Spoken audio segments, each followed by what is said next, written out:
La Grande Muraille de Chine est une des attractions favorites des touristes en Chine. Le mur fait partie des 7 merveilles du monde depuis 2007. Sa taille et son âge font d'elle une attraction unique. Mais quelle était son utilité et pourquoi attire-t-elle des millions de touristes chaque année? Le mur existe depuis 2300 ans et a été construit sous la dirigeance de Qin Shi Huang. Le mur fait 21 000 km de long et entre 7 et 14 mètres de haut. Mais en fait, qui bâtit la Grande Muraille de Chine? Quand on évoque la Grande Muraille de Chine, on associe tout naturellement le nom Qin Shi Huang, le premier empereur de Chine et fondateur de la dynastie Qin, qui en commence la construction.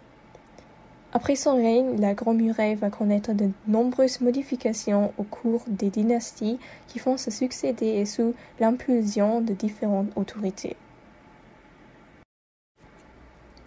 Pour commencer, c'était Qin Shi Huang qui en commence la construction de la Grande Muraille. Après lui, pendant la dynastie de Qin, l'empereur Qin unifie la Grande Muraille pour protéger la frontière nord du territoire. Pendant la dynastie Han, l'empereur Han Wudi prolonge la Grande Muraille vers l'ouest jusqu'à la passe de Yumen.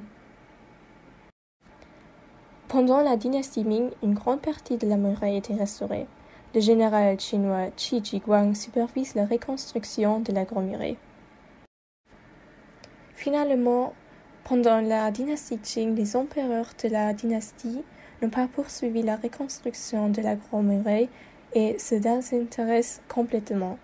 Donc pourquoi est-ce que l'empereur a-t-il ordonné la construction d'un tel mur? C'était tout simplement pour la protection contre les attaques étrangères et aussi pour montrer la force militaire et économique de sa dynastie.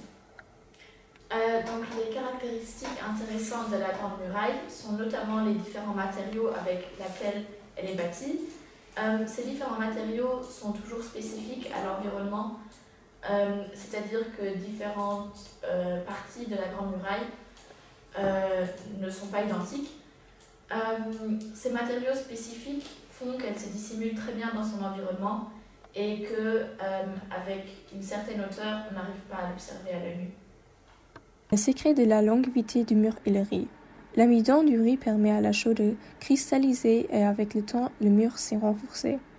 Donc le mur était le plus fragile juste après sa construction. Mais même avec la meilleure chaux, le temps a quand même laissé ses traces. La rénovation du mur est donc un travail continu.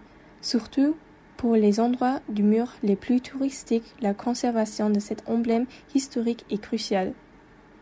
La Grande Muraille est une attraction touristique mondiale car elle appartient à une des 7 merveilles, ce qui a provoqué sa popularité chez les touristes.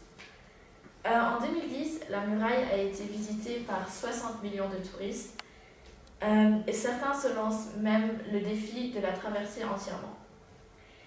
Les lieux intéressants à visiter sont notamment Mu Tianyu, qui est connu pour son paysage montagneux, et Jin Shanling, qui est l'endroit le plus naturel de la muraille, qui n'a pas été rénové et qui est donc encore relativement bancal. En conclusion, le mur est la plus grande et la plus résistante construction de l'histoire grâce aux matériaux sophistiqués utilisés. Même après 2300 ans, la Grande Muraille tient toujours et aujourd'hui encore des millions de personnes visitent les lieux et s'y intéressent. C'est bien la preuve que pendant l'Antiquité, la Chine était bien supérieure.